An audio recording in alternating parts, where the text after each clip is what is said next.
जीव मनीष केमती भल काम कर ये चिंताधारा नहीं सुदूर हरिद्वार उत्तराखंड युवक बंधु मैंने आसी कुनि कुनि पिला माने केमती भल मनीष हेबे ताके जोटी रोचंती किंतु सुंदर भाव में निज को भल मनीष गढ़े ये सब जिनस बुझेवाई आसिक पहुंची थे फोन करते जोगाजोग करते निहाती किसी भल वार्ता आसबार अच्छी देवभूमि उत्तराखंड आसी निहाती भाव जो व्यक्तित्व मैंने आसी से प्रतिदिन आध्यात्मिकता आश्रय रोचंती जीवन ही केवल से भगवान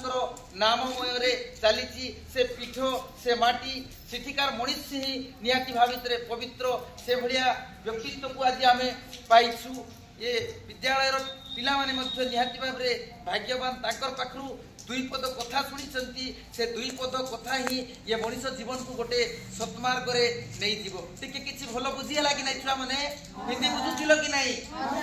तो से जगह टिके ओडिया टिके कहवा पई भावना कली कथाटा अछि अनेक जन्म पुण्य बले मानव जन्म बहितले से मानव जीवन को जदि सठिक मार्ग रे नेबार अछि पाठ तो पढुछ आउ आसंता दिन रे भल मनीष हेबा पई टिके ए भलिया टिके आध्यात्मिक वातावरण टिके दरकार छोट बेलटू जदि आमे आध्यात्मिक वातावरण भितर रहिबा निहाती भाबरे भल मनीष हेई करी गड़िबे हेई पारबा हमर पाखरे अछंती रवि भाई से मध्य हरिद्वार रे जाइथिले ताकर जीवन गोटे सुंदर भाबरे बळी तोडुछंती बुझेला कि नहीं ताकू से खराब जिनस स्पर्श करि पारु नाही भल वातावरण भितर रोचंती तो कुनि कुनि पिला मन पाखरे हमर भाई माने आछि सुंदर वार्ता देइछंती ठीक लागला कि नहीं कथाटा आ टिके ताली दियो भाई